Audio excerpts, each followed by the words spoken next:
Ayan, okay guys. Dun sa mga nagtatanong din naman sa akin paano daw makikita yung earnings nila at saka kung paano mag-withdraw kay Hayat Chat. Okay? So, punta kayo sa profile ninyo guys. Ayan, dito kasi sa baba guys, kung makikita nyo, ito yung profile. Ayan, ito yung message. Ito yung moment. Ito yung games. And ito yung home. Dito nyo makikita yung mga party live at saka yung mine naman is yung my room ninyo. Okay? So, punta tayo sa profile. Ayan, pagka-click natin sa profile, may makikita tayo dito na agency.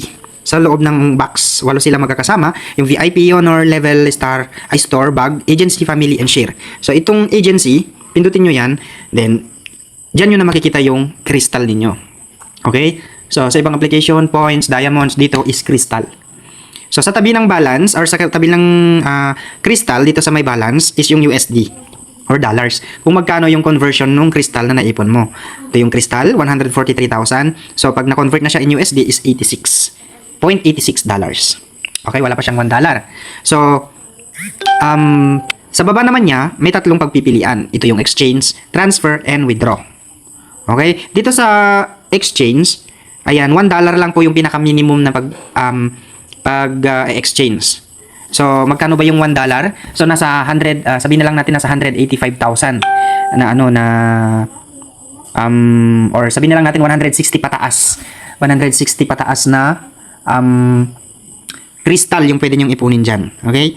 So, pag may $1 naman dito sa box, ilagay mo na lang dyan, 1 ganyan, then automatic na po sa baba is maano na siya, ma-exchange na po siya. Ganyan na po siya.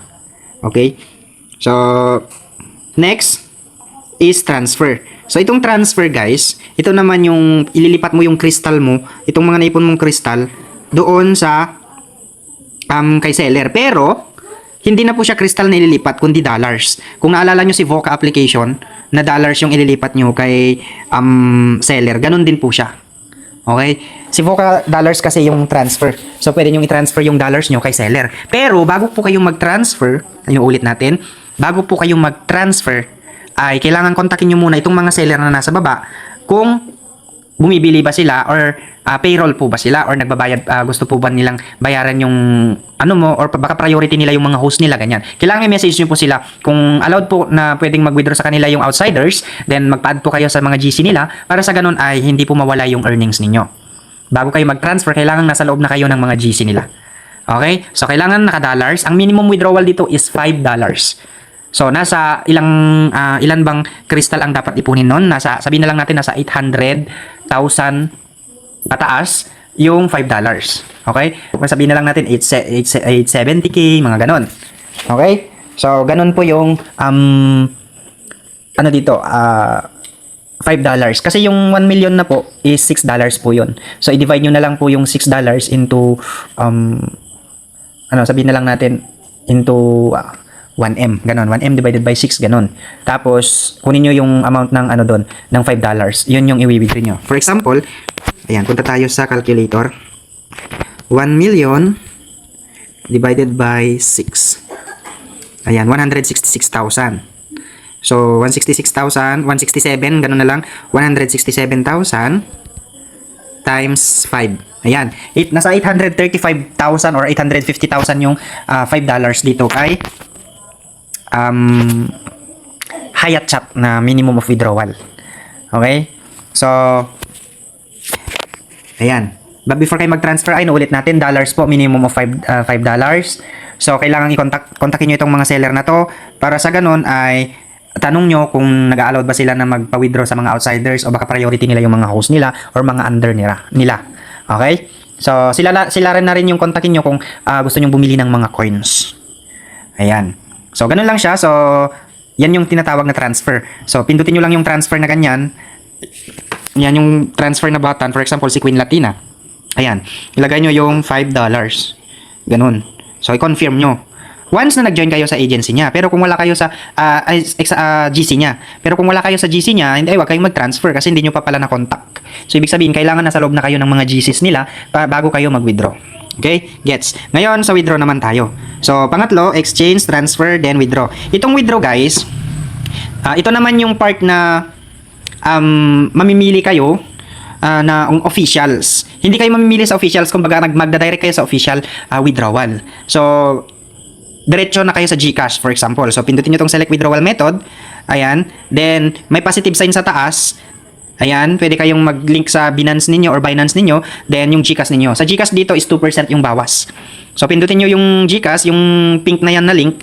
Then, maglagay na kayo ng inyong GCash account. So, itong pay name or pay name, yan yung pinaka-name nyo or true name nyo sa GCash. Yung receive amount, account, dyan nyo ilalagay yung number nyo na sa GCash number. Okay? Then itong email, ito yung email na nilagin nyo dyan sa account ninyo na ng HiyaChat or yung active na Gmail ninyo. Then, pagtapos na, pindutin nyo yung confirm. Okay? So ito yung magiging itsura niya pag na-confirm nyo na. Ayan. Then after that, hindi pa yan tapos. Kailangan nyo lagyan ng check yung bilog dito sa bandang left para i-choose siya sa withdrawal option ninyo. Pindutin nyo yung bilog sa bandang left. Ayan. Then, confirm.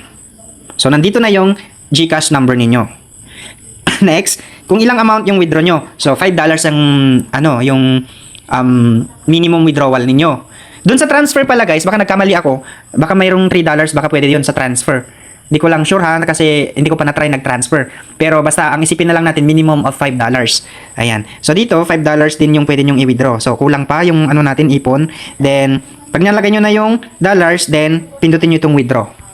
Then, dito sa taas, parang makikita kayong pabilog na arrow, pa-left na yung ikot, or parang clock. Ayan, pindutin nyo yan, nandyan yung history. So, dito kayo yung applying, ibig sabihin, hindi pa na-grab yung withdraw ninyo ng system, di pa approve.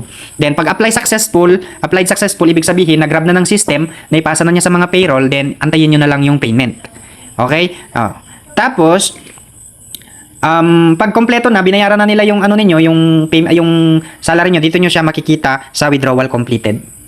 Okay? So, itong withdrawal field naman, yan kung nagka-error yung account ninyo sa GCash or nagkaroon ng late na pag-grab doon sa ng system sa withdraw ninyo. Ayan. So, dito siya mapupunta, withdrawal failed. So, kontakin nyo na yung customer service niyan dito or message nyo yung mga higher position na kikilala nyo, mga agents or mga BDs, admins, ganyan, para kontakin yung pinaka official admin ng app para sa ganun ibalik yung crystal ninyo sa mga accounts ninyo and may withdraw nyo ulit. Okay? Then, balik tayo. Ganun lang po yung pag-withdraw.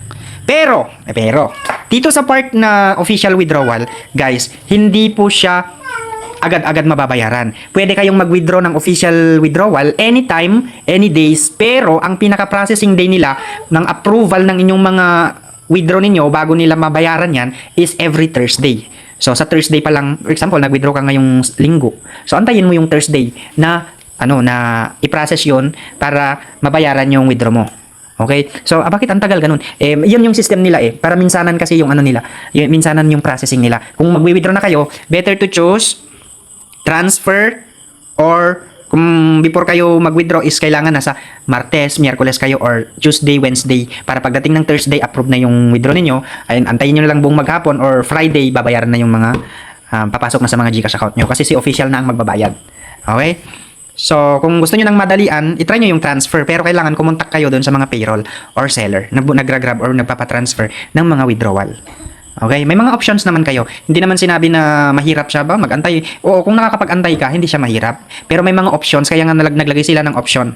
Okay? So, kung nababagot ka doon sa Webes ganyan, so, edi may transfer mo.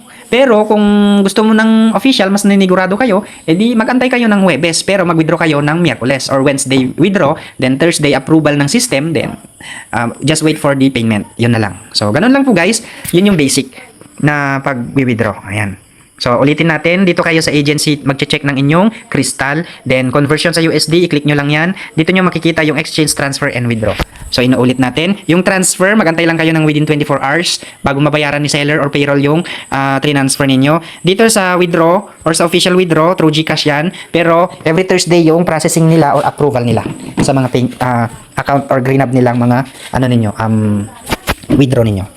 Ha? Okay. So, yun lang guys. And hoping na may natutunan kayo sa tutorial natin for withdrawal. Ayan. Thank you!